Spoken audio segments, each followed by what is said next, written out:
listening to Cassphere Podcast.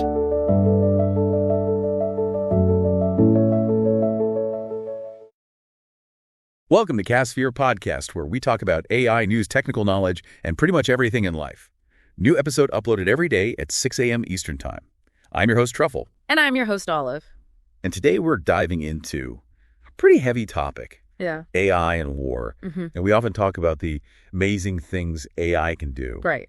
But what happens when this powerful technology is applied to something like warfare? Yeah. That's what we're going to unpack today. And it's not exactly lighthearted stuff. No, it's definitely a subject that raises a lot of questions. Yeah. And frankly, some anxieties. But that's exactly why it's so important to talk about it. Right. We can't just ignore the fact that AI is already changing the face of warfare. Yeah. We've got sources here from the Crisis Group, Harvard Medical School, the RAND Corporation, some pretty heavy hitters, and they're all sounding the alarm in different ways.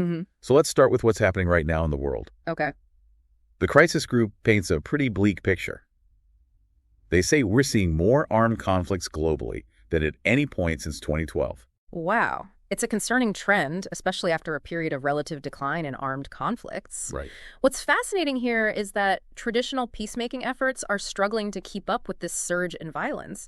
It's like we're stuck in a cycle where diplomacy is failing and military solutions are becoming the default. And they point to a few reasons for this, right? Yeah. Like the current global political landscape, they call it uncertainty, Yeah. which is putting it mildly. Right. We see the U.S. grappling with internal political divisions, and at the same time, we're witnessing the rise of assertive middle powers, all vying for influence on the world stage. Yeah. This creates a complex and volatile environment where conflicts can easily erupt and escalate. It's like the old rules no longer apply. Yeah. And no one is quite sure what the new rules are. Exactly. And this uncertainty makes it even harder to find peaceful resolutions to conflicts. And into this already chaotic mix, we're adding AI. Oh, yeah. A technology that, as we all know, is evolving at an incredible pace. Right. So how is AI actually being used in warfare right now? Well, think about it this way. AI excels at processing vast amounts of data, Yeah. recognizing patterns, and making predictions. Right. These capabilities have obvious applications in a military context. Like being able to analyze satellite imagery to identify enemy movements or predict potential attack routes. Precisely, and that's just the tip of the iceberg. We're seeing AI being used for target identification, autonomous drones, even things like coordinating logistics and troop movements. So it's not just about killer robots. It's about AI permeating every aspect of warfare. Exactly, and the implications of this are huge. I mean, think about the potential for AI to reduce human casualties by taking soldiers out of harm's way. Yeah. But on the flip side, there's the very real concern that AI could make it easier to start wars, dehumanize conflict, and potentially even lead to unintended consequences. It's like we're opening Pandora's box, and we're not entirely sure what's going to fly out.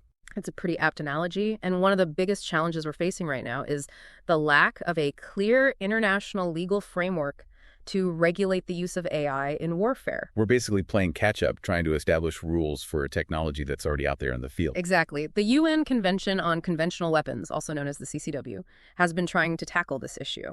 They've formed a group of governmental experts to discuss the regulation of what they call automated weapon systems, or AWS. So they're trying to define what constitutes an AI weapon. Right. Which sounds simple enough, but I imagine it's pretty tricky in practice, right? It is. I mean, where do you draw the line between a weapon system that's simply aided by AI and one that's truly autonomous? Yeah. And how do you future-proof those definitions when AI technology is advancing so rapidly? That's a good point. So even defining the problem is a problem in itself. Precisely. And so far, the CCW hasn't been very successful in establishing those clear definitions or regulations. Their most recent meeting earlier this year ended without any concrete agreements. So we're kind of in this Wild West scenario where AI is being developed and deployed for military purposes without any real guardrails in place. It's a concerning situation, to say the least. And the longer we wait to address these issues, the more difficult it's going to be to catch up. Yeah, it really highlights the urgency of this conversation, doesn't it? We need to establish some ground rules before things spiral out of control. Absolutely. But while the international community is struggling to catch up, AI is already being deployed in real-world conflicts. Right. The Crisis Group report mentions the Israel-Hamas conflict as a prime example of how unresolved conflicts can fester for years and then erupt with devastating consequences. Yeah. The report suggests that peacemaking efforts stalled years ago, and the recent fighting in Gaza might erase any hope for peace for a generation. It's a sobering reminder of the human cost of war. Yeah. And it underscores why this deep dive is so important. Mm-hmm. We can't just talk about AI and warfare as some abstract concept. Right. We need to understand the real-world implications. Right, and those implications are becoming increasingly clear. For instance, Ukraine's use of AI in its defense against Russia is a fascinating case study. Yeah, I was reading about that they're using AI for everything from analyzing battlefield data to coordinating drone strikes. Exactly. And what's really interesting is that Ukraine is using AI not just for offensive operations, but also for humanitarian efforts. Oh, wow. They're using AI-powered systems to identify and locate civilians in need of assistance, Wow. to clear minefields, even to deliver medical supplies. So in a way, AI is being used to both wage war and mitigate its impact on civilians. It's a complex duality, and it speaks to the broader point that AI is a tool. Yeah. And like any tool can be used for good or for ill. Right. It all depends on the intentions of those wielding it. Speaking of intentions, our research from Harvard Medical School mentions the risk of an AI arms race. Mm-hmm. What are the concerns there? Well, imagine a world where nations are constantly trying to outdo each other with more sophisticated AI-powered weapons. It's a recipe for instability and potentially even accidental escalation. Because if you have AI systems making decisions on the battlefield, Right. there's always the risk of miscalculation or unintended consequences. Exactly. And that's one of the main arguments against giving AI too much autonomy in warfare. Mm-hmm. The researchers at Harvard Medical School argue that we need to maintain meaningful human control over weapons systems Right. to prevent catastrophic outcomes. It makes you wonder if we're even capable of keeping up with the pace of AI development. Yeah. Can we really ensure that human oversight remains a priority as these systems become increasingly complex? It's a valid concern, and it raises the question of whether we need to establish some kind of international agreement Right. to limit the development of autonomous weapons systems before things get out of hand. It's like we're standing at a crossroads. We can either choose to use AI responsibly to mitigate the horrors of war and promote peace, or we can let it become a force for destruction. It's a stark choice, but it's one that we have to make. Yeah. And it starts with understanding the potential risks and benefits of this technology. So let's dig a little deeper into the types of AI-powered weapons that are being developed right now. Okay. Our research mentions a few specific examples like the Bolt drone and the Bolt M, Mm-hmm. both developed by Endural Industries. Yes. These are interesting examples of how AI is changing the game when it comes to unmanned aerial vehicles, or drones as we commonly know them. Right. Both Bolt and Bolt M are specifically designed for military application and utilize Endural's AI platform called Lattice. Yeah. Essentially, Lattice acts as the brains of the operation, coordinating tasks between multiple drones or other machines. So it's not just about individual drones. It's about creating an interconnected network of AI-powered systems. Precisely, and that's where it gets really interesting. Imagine a swarm of drones working together, sharing information and adapting their tactics in real time. Okay, that's pretty impressive from a technological standpoint. Yeah. But doesn't that level of autonomy make things even more unpredictable? Right. What happens if something goes wrong? That's the million-dollar question, isn't it? And it's one that we as a society need to grapple with. These drones have features like waypoint navigation, meaning they can follow a predetermined path, Okay. and target-agnostic tracking, which allows them to lock on to any visual target identified by the operator. So they're not just remotely controlled. They have a degree of autonomy in how they execute their missions. Right. That's where those ethical concerns really start to kick in. Right, absolutely. And it's not just about drones. We're seeing similar developments in ground-based systems as well. Okay. One example that caught my eye was the bad one, Robot Dog, What? developed by a British company called Alliance. Hold on, a robot dog? That sounds like something straight out of a science fiction movie. I know, right? But this thing is real. And it's designed for reconnaissance and support in combat zones. It uses thermal vision to detect enemy positions. Wow. It can even identify minefields, and it can carry ammunition to resupply soldiers in the heat of battle. So it's like a high-tech pack mule with a Terminator twist. Yeah. But again, it raises those same ethical questions about autonomy and decision-making. Yeah. Are we comfortable with machines operating in such close proximity to human soldiers? It's a valid point, and it's something that military strategists and ethicists are debating right now. It seems like we're entering a new era of warfare, where the lines between human and machine are becoming increasingly blurred. I think that's a very accurate assessment, and this blurring of lines raises all sorts of complex questions about accountability, responsibility, and the very nature of conflict itself. If a machine makes a mistake on the battlefield, who's to blame? The programmer, the manufacturer, the commanding officer? These are not easy questions to answer. And they're questions that we need to address sooner rather than later. The longer we wait, the more likely it is that these technologies will be developed and deployed without proper oversight and ethical considerations.